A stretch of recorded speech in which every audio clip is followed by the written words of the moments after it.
Everyone, welcome to Babli's cooking corner. আমার আজকের রেসিপির জন্য আমি সবার প্রথমে নিলাম 1 বড় চামচ গোবিন্দভোগ চাল আর 6টা থেকে 7টা আমি এখানে কাজু বাদাম নিয়েছি। এগুলোকে ভালো করে ধুয়ে একটু ভিজিয়ে রাখবো আধ ঘন্টার মতন। এটাকে আমি ভিজিয়ে সাইডে রেখে দিলাম। এরই সাথে আমি এখানে নিয়ে নেব মটর। এখানে ফ্রেশ মটর আমি নিচ্ছি, কড়াইশুঁটি। তো এখানে 3/4 কাপ আমি নিয়ে নিয়েছি, ভালো করে ধুয়ে নিলাম। আর ধুয়ে নিয়ে আমি এটাকে এবার আমি একটু সেদ্ধ করে নেব। তো তার জন্য আমি নিয়ে নিচ্ছি একটা প্যানের মধ্যে 1.5 কাপের মতন জল। আর এই জলের মধ্যে আমি মটরগুলোকে দিয়ে দিলাম। আর এরই সাথে আমি এখানে দিয়ে দেবো 1 চা চামচের মতন চিনি দিয়ে দেবো আমি। 1 চা চামচ বা 1 বড় চামচ আপনারা দিতে পারেন। একটু মিষ্টি মিষ্টি হয়ে যাবে। আর এটার কালারটাও কিন্তু দারুণ হয়ে যাবে। যদি না দেন তাহলে আপনারা একটু নুনও দিতে পারেন। তাতে কি হয়, এই সবুজ কালারটা কিন্তু ভালো থাকে। তো কিছুক্ষণ ফুটিয়ে নেব। যখন এটা একটু সফট হয়ে আসবে, একেবারে ন্যাতে বা একেবারে মেশি করবেন না, একটুখানি চাঙ্কস থাকবে, তখনই আপনারা এটাকে বের করে নিয়ে একটু ঠান্ডা জলে দিয়ে দেবেন। তো এরই মধ্যে আমার চাল আর কাজুটা বেশ সফট হয়ে গেছে। এবার আমি এটাকে জল ছাড়াই একটু পেস্টের মতন বেটে নেব।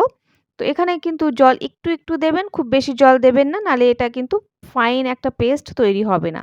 তো একদম ক্রিমি টেক্সচার আসা পর্যন্ত এটাকে আমি দেখুন বেটে নিয়েছি। আর টেক্সচারটা কি সুন্দর ক্রিমের মতন হয়ে গেছে না, এরকমই করতে হবে। তো এখানে আমি একটা রিকোয়েস্ট করছি আপনাদের, যদি আপনাদের রেসিপিটা ভালো লাগছে একটা অবশ্যই লাইক করবেন, সাথে আমার চ্যানেলটাকে সাবস্ক্রাইব করতে পারেন আগে ওই ধরনের রেসিপি দেখার জন্য। তো একটা প্যানের মধ্যে আমি নিয়ে নিচ্ছি 1 বড় চামচ ঘি। এবার এই যে মটরটা আমি সেদ্ধ করে রেখেছিলাম, এটাকে একটু আমি ফ্রাই করব। তো মিডিয়াম ফ্লেমে এটাকে এইভাবে আমি করে একটু ম্যাশ করব। একটু কিছু কিছু গোটাও থাকবে, একেবারে আমি এটাকে পেস্ট করব না। তো এভাবে আমি এটাকে একটু ভেজে নিচ্ছি একটু সুগন্ধ আসা পর্যন্ত, যাতে কাঁচা ভাবটা না থাকে। এর সাথে আমি এখানে এবার দিয়ে দেবো 500 ml, হাফ লিটারের মতন দুধ। 2 বাটি আমি মেপে দিয়েছি, এখানে হাফ লিটারের মতনই দুধ আছে। ভালো করে মিক্স করে দিলাম। এরপর আমি এটার মধ্যে কিছু জিনিস অ্যাড করব। সেটা হচ্ছে, এখানে আমি প্রথমে দিচ্ছি সেই যে পেস্টটা বানিয়ে রেখেছিলাম না, সেটা দিয়ে দেবো। ভালো করে গুলে নেবেন, কারণ নিচে বসে যায় অনেক সময়। তো দিয়ে দিলাম। একটুখানি জল দিয়েও আমি এটাকে ধুয়ে দিয়ে দেবো। এতে কি হবে, এটার মধ্যে দারুণ একটা ক্রিমি টেক্সচার আসবে সেই জন্য। এর সাথে আমি হাফ কাপের মতন গুঁড়ো দুধ দিয়ে দিচ্ছি।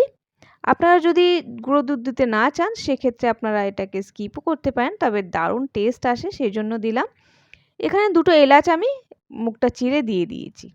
এবার এটাকে অনবরত নাড়িয়ে চাড়িয়ে আমরা কুক করব যতক্ষণ না পর্যন্ত এটা গাঢ় হয়ে আসছে। দেখুন এটা বেশ গাঢ় হয়ে এসছে, চামচটা দেখেই বুঝতে পারবেন। এখানে আমি মিশ্রি ব্যবহার করছি, সুগার এখানে আমি দিইনি। আপনারা চাইলে সুগার দিতে পারেন, চিনি, কিন্তু আমি এখানে চিনিটা ইউজ করছি না। এখানে আমি 1/4 কাপের মতন মিশ্রি ব্যবহার করছি। আপনারা আপনাদের স্বাদ অনুযায়ী দিয়ে দেবেন। তো এবার আমি কিছুক্ষণ কুক করলাম মিশ্রি দেওয়ার পর, আর দেখুন বেশ গাঢ় গাঢ় হয়ে গেছে না, এর বেশি আমরা এটাকে আর কুক করব না। তো তৈরি হয়ে গেছে আমাদের মটরশুঁটির পায়েস। নিমিষের মধ্যে তৈরি হয়ে যায়, আর এত ক্রিমি টেক্সচার, এত খেতে ভালো লাগে না, যে একটা আলাদা রকমের ডেজার্ট। আপনারা অবশ্যই ট্রাই করে দেখবেন।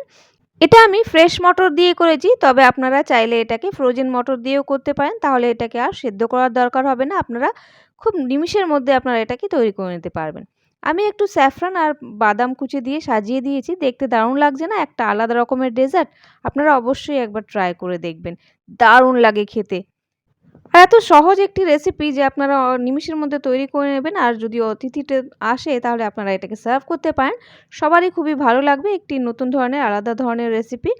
অবশ্যই ট্রাই করে দেখবেন। আশা করি আপনাদের রেসিপিটা ভালো লাগছে। যদি ভালো লাগে একটা লাইক অবশ্যই করবেন, সাথে চ্যানেলটাকে সাবস্ক্রাইব করতে পারেন আগে ওই ধরনের রেসিপি দেখার জন্য। আমি প্রায় রেসিপি আপলোড করতে থাকি। আর হ্যাঁ, পাশে দেওয়া বেল আইকনটাকে প্রেস করে অলে ক্লিক অবশ্যই করবেন।